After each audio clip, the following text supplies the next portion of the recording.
आणि आता बातमीपत्राला सुरुवात करतोय।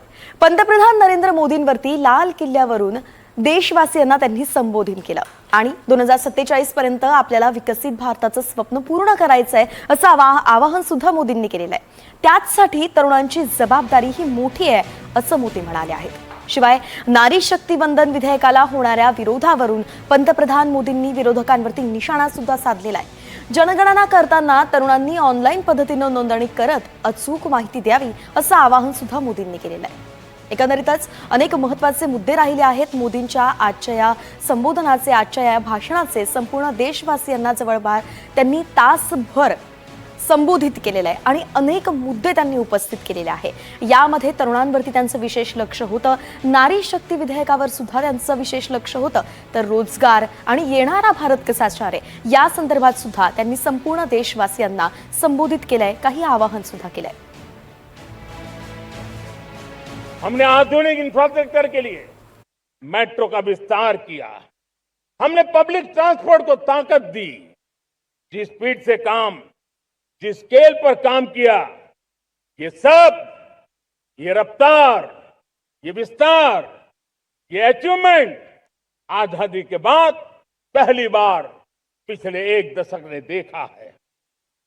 और जब इतनी सारी सिद्धियां हमारे सामने हो, इतनी तेज गति दिखाई देती हो, देशवासियों का सामर्थ्य पल पल प्रकट होता है, तब तो 2047 में विकसित भारत बनने का संकल्प कभी भी अधूरा नहीं रह सकता है। ये सारे आंकड़े इस बात की गवाही देते हैं कि हम आगे बढ़ने वाले हैं। मेरे प्यारे देशवासियों, लेकिन उसके लिए आत्मविश्वास की जरूरत होती है, आत्मगौरव की जरूरत होती है और साथ साथ आत्मनिर्भर भारत होना भी बहुत जरूरी होता है। विश्व में तो सेमीकंडक्टर की चर्चा हो चुकी थी, हमारे यहां भी बातें होती थी, लेकिन सेमीकंडक्टर का कोई बड़ा प्लान हम आगे नहीं बढ़ा पाए। और आज स्थिति क्या है? आज की डिजिटल दुनिया में, आज की टेक्नोलॉजी में चिप का महात्म्य हम समझते हैं।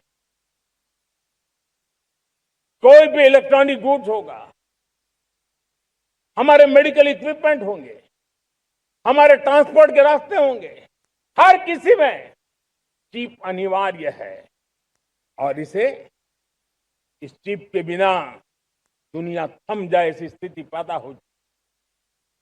और इसलिए भारत ने आत्मनिर्भर होने की दिशा में अपना सेमीकंडक्टर प्लांट, बड़ा सेमीकंडक्टर प्लांट, 3 सेमीकंडक्टर प्लांट शुरू हो चुके हैं और मुझे बताया गया है कि वहां जो प्रोडक्शन हो रहा है वो एक्सपोर्ट होना शुरू हो चुका है। और मैं देशवासियों को कहना चाहता हूं, आने वाले 7-8 वर्ष में और 5, 7 या 8 सेमीकंडक्टर प्लांट बहुत ही जल्द शुरू होने वाले। आणि काही मुद्दे आपण पाहिलेले आहेत, नेमकं काय मोदी म्हणाले आहेत, मात्र आता या संदर्भात आपण सविस्तर चर्चा करणार आहोत आणि त्यासाठी माझ्यासोबत आहेत श्रीरंग खरे सर। Thank you sir. सगळ्या देशांना आता आपण पाहिलंय की संभाषण ऐकले आहे आणि अनेक मुद्दे तासभर ही खरं तर सगळं त्यांचं संभाषण चाललंय, पण तुम्हाला काय वाटतं एक महत्त्वाचा मुद्दा किंवा कुणाला उद्देशून हे आजचं भाषण आपण केंद्रीभूत म्हणू शकतो? आपण जर बघायला गेलं वैष्णवी, तर सगळ्यात मोठा फोकस हा महिला आणि तरुण यांच्यावरच राहिलेला आपल्याला बघायला मिळाला। आपण गेल्या काही दिवसांमध्ये जे जेनझीचं आंदोलन बघितलं, या जेनझीच्या आंदोलनानंतर पंतप्रधान नरेंद्र मोदी यांनी आपली भूमिका बदलल्याचं बघायला मिळत आहे। ते अधिकाधिक इंस्टाग्रामवर ॲक्टिव्ह झालेले बघायला मिळत आहेत।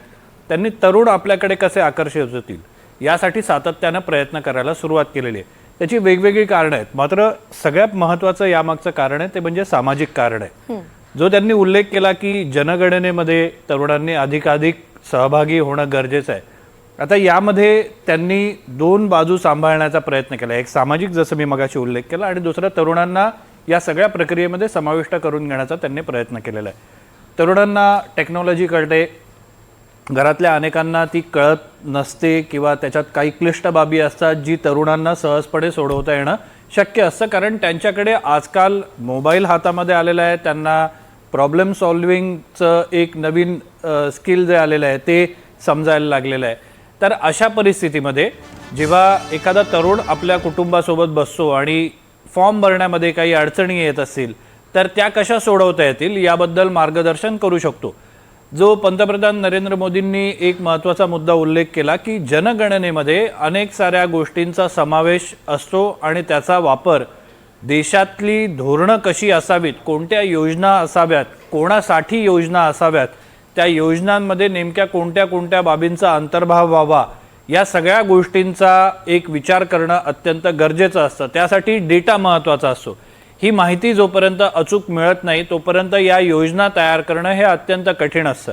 आपण बघतोय 2011ला जी जनगणना झालेली होती त्याच्यानंतर आपण तोच डेटा सातत्यानं वापरतोय आणि त्याच्या आधारे योजना बनवण्याचा प्रयत्न करतोय. मात्र बराच काळ त्यानंतर निघून गेलेला आहे आणि आपल्याकडे ठोस माहिती किंवा आकडे असणं अत्यंत गरजेचं आहे. जर आपल्याला एक योजना, सर्वंकष योजना बनवायची असेल, किती लोक ही आता गरिबीच्या वर आलेली आहेत, किती लोक ही गरिबीच्या खालती आहेत, गरिबी रेषेच्या खालती आहेत, अशा लोकांना डोळ्यासमोर ठेवून काही योजना बनवायची असेल किंवा महिलांसाठी काही योजना बनवायची असेल, तरुणांसाठी योजना बनवायची असेल, पेन्शनधारकांसाठी योजना बनवायची असेल, सर्वसामान्य मध्यम वर्गासाठी जो प्रामाणिकपणे कर भरतो त्यांच्यासाठी योजना बनवायची असेल तर ही आकडेवारी अत्यंत महत्त्वाची असते.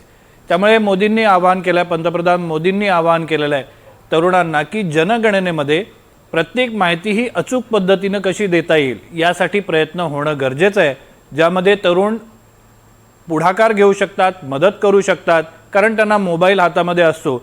आणि त्यांनी एक त्याचा मार्ग देखील सांगितला, जी माहिती असते ती तुम्ही एकदा कागदावर भरून काढा, त्याच्यामध्ये काही त्रुटी नाही येत ना त्या एकदा तपासा.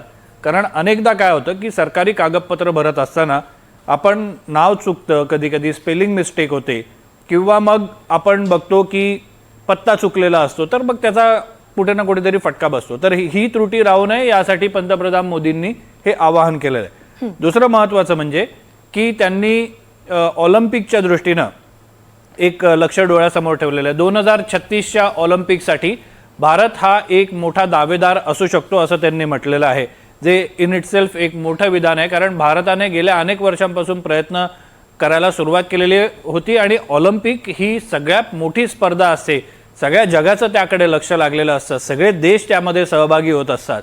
अशा वेळेला जर आपण ऑलिम्पिक स्पर्धा जर भारतामध्ये आयोजित करण्याचा विचार करत असू आणि त्यामध्ये जर भारताला पदकं मिळाली नाहीत तर मग भारतासाठी ती कदाचित शर्मेची बाब असू शकते. त्यामुळे आत्तापासूनच जे तरुण किंवा लहान मुलं आहेत त्यांना डोळ्यासमोर ठेवून टॅलेंट हंट किंवा त्याच्यातली प्रतिभा ओळखून त्यांना तयार करणं आणि जे खेळ आहेत त्या खेळांमध्ये त्यांना सहभागी करण्याचा प्रयत्न करणं यासाठी त्यांनी आपला फोकस ठेवलेला होता. आणि त्यांनी एक उल्लेख केला की असे अनेक खेळ आहेत की ज्यामध्ये भारत सहभागीच होत नाही, तर अशा खेळांवर फोकस करून या सगळ्या लहान मुलांना किंवा तरुणांना त्यामध्ये समाविष्ट करण्याचा किंवा त्यांना पुढे नेण्याचा प्रयत्न त्यांनी आपल्या भाषणामध्ये बोलून दाखवलेला आहे. तिसरं सगळ्यात महत्त्वाचं, जे जेनझीचं आंदोलन झालेलं होतं ते शिक्षणासाठीचं आंदोलन होतं, शिक्षण व्यवस्थेत बदल व्हावा यासाठीचं आंदोलन होतं. त्या अनुषंगाने किंवा त्या पार्श्वभूमीवर पंतप्रधान मोदींनी एक महत्त्वाची घोषणा लाल किल्ल्यावरून केलेली आहे. त्यांनी असं म्हटलं की ज्या स्पर्धा परीक्षा असतात त्या स्पर्धा परीक्षांसाठी तयारी करता यावी आणि गरीब घरातील मुलांना तयारी करता यावी.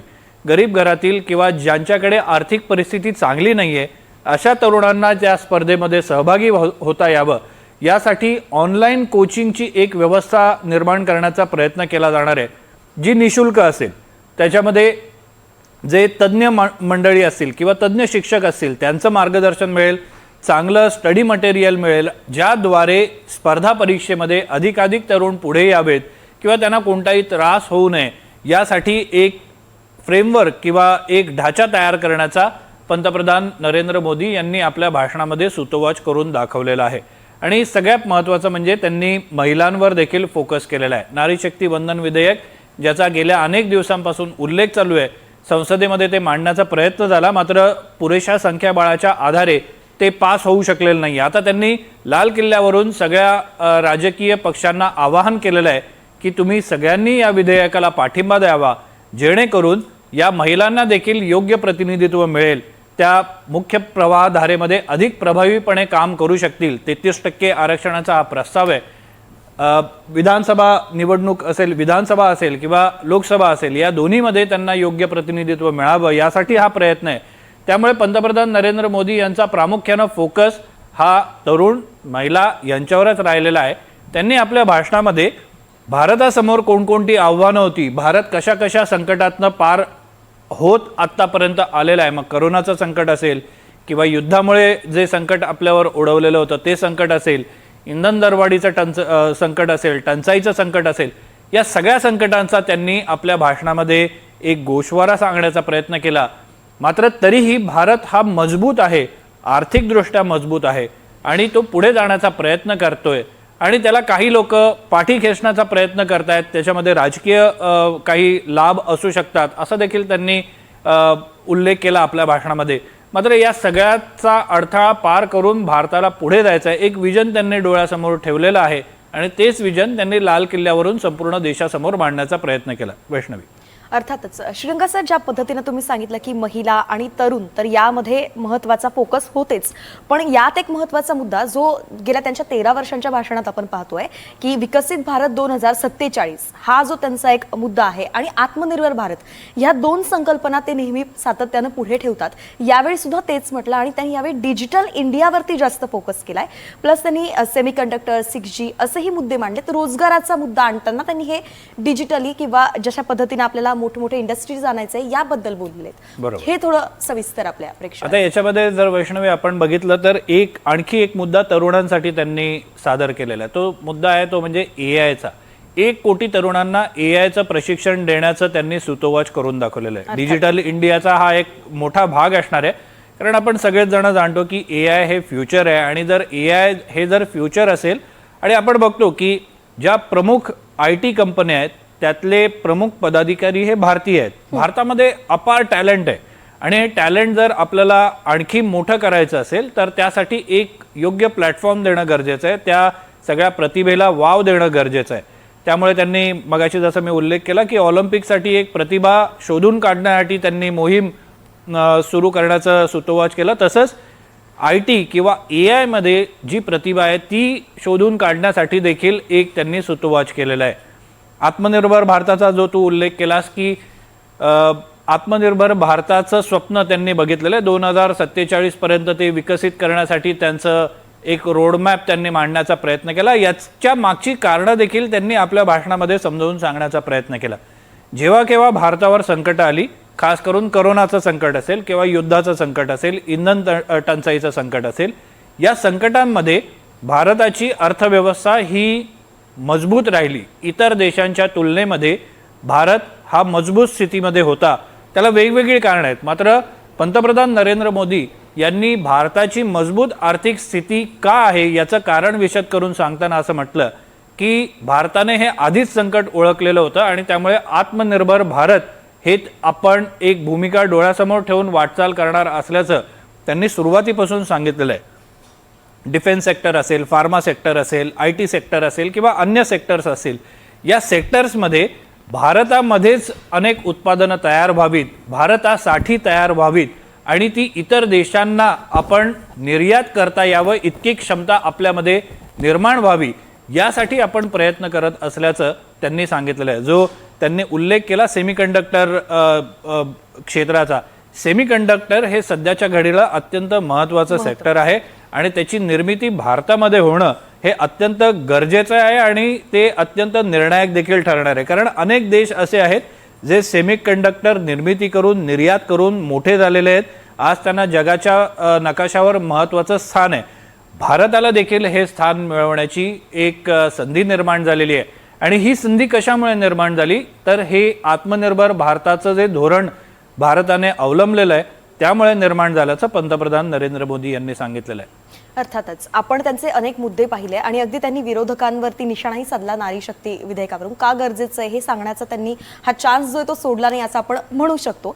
पण आजचं त्यांचं भाषण आणि गेल्या 13 वर्षांपासून आपण पाहतोय की ते भाषण करतायत, काय याचं वेगळेपण आपण म्हणू शकतो गेल्या वर्षी किंवा आत्ताच यांनी जर कम्पेअर आपण केलं तर?